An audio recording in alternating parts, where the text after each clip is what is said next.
अस्सलाम वालेकुम नाजरीन, स्मार्ट न्यूज़ में खुश आमदीद। शुरू अल्लाह के नाम से जो सबसे बड़ा आदल और सबसे बड़ा मुनसफ है।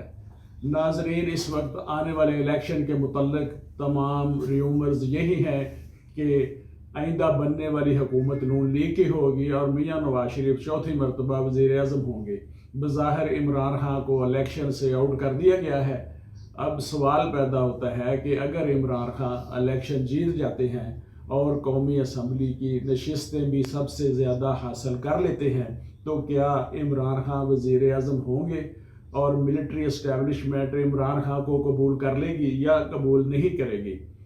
हालिया दिनों आर्मी चीफ से एक एंकर ने सवाल किया कि अगर इमरान खान इलेक्शन जीत जाते हैं और तहरीक इंसाफ इलेक्शन में नुमायां कामयाबी हासिल कर लेती है तो क्या फ़ौजी क़यादत के लिए इमरान खान बतौर प्राइम मिनिस्टर काबिल कबूल होंगे, क्योंकि पिछले 75 साल से पाकिस्तान में यही होता है कि जो सियासी रहनुमा इस्टेब्लिशमेंट के लिए काबिल कबूल ना हो उसे वज़ीर आज़म बनने से रोका जाता है और पूरी कोशिश की जाती है कि वो लीडर वज़ीर आज़म ना बने।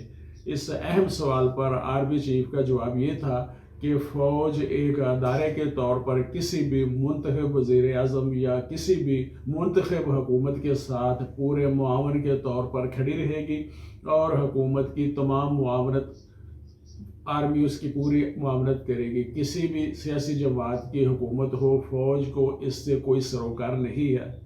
फिर इलेक्शन की तारीख और इलेक्शन के इनेकाद के मुतल्लिक़ आर्मी चीफ से एक सवाल किया गया कि इस पर चीफ ऑफ आर्मी स्टाफ ने कहा कि इलेक्शन करवाना, इसके इंतज़ामात करना, इलेक्शन की तारीख मुकर्रर करना ये इलेक्शन कमीशन और दीगर मुतल्लिक़ा अदारों का काम है।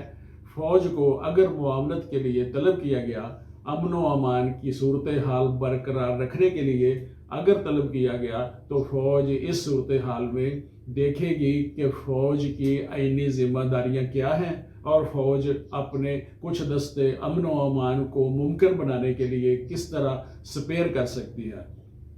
एक और दिलचस्प सवाल किया गया और ये दिलचस्प सवाल शहबाज शरीफ के मुतल्लिक़ था। आर्मी चीफ साहब से पूछा गया कि शहबाज शरीफ कहते हैं कि मैं इस्टेब्लिशमेंट की आंख का तारा हूँ, मुझे इस पर फ़ख्र है, और शहबाज शरीफ एक गाड़ी की डिग्गी में छुपकर GHQ के चक्कर लगाते रहे हैं। इस तरह ये किसी भी आर्मी चीफ से खुफिया मुलाकातें करते रहे हैं। इस पर आर्मी चीफ ने जवाब दिया कि इस तरह की जो खबरें हैं वो हम भी पढ़ते हैं और सुनते रहते हैं, इस तरह की खबरों से महजूज होते रहते हैं। उन्होंने इस खबर की तरदीद नहीं की कि शहबाज शरीफ गाड़ी की डिग्गी में छुपकर GHQ के चक्कर नहीं लगाते रहे और आर्मी चीफ के साथ खुफिया मुलाकातें नहीं करते रहे। इसके बाद नवाज शरीफ के मुतल्लिक़ एक सवाल किया गया। उस जवाब में तमाम मौजूद सहाफ़ी दंग रह गए कि नवाज शरीफ के मुतल्लिक़ किस तरह से आर्मी चीफ ने एक शटअप कॉल दी और नवाज शरीफ को मुल्क दुश्मन भी कहा और नवाज शरीफ को रियासत के ख़िलाफ़ साजिश करने वाला भी कहा। अब ज़ाहिर तो ये इमरान खान के हुकूमत बनने के मुवाफ़िक नहीं, ताहम इस मुल्क में बड़े बड़े अपसेट होते रहे हैं। नवाज शरीफ के दौर में हुकूमत ने साबिक़ वज़ीर आज़म बेनज़ीर भुट्टो और इनके शोहर आसिफ अली ज़रदारी पर SGS केसेस में भारी ठेके देने पर भारी कमीशन वसूल करने के इल्ज़ाम पर नवाज शरीफ के दौर में कायम होने वाले एहतसाब ब्यूरो के ज़रिए एक रेफरेंस अदालत को भिजवाया गया। इसकी समाअत हाई कोर्ट लाहौर के एक डिवीज़न बेंच ने की, जो कि मिस्टर जस्टिस अब्दुल क़य्यूम और मिस्टर जस्टिस नजमुल हसन काज़मी पे मुश्तमिल था।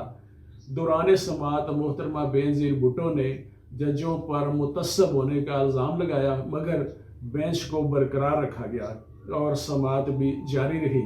बिलाखिर बेंच ने अपना फैसला सुनाते हुए मोहतरमा बेनज़ीर भुट्टो और आसिफ अली ज़रदारी की तमाम जायदाद और असासे मुंजमद कर दिए।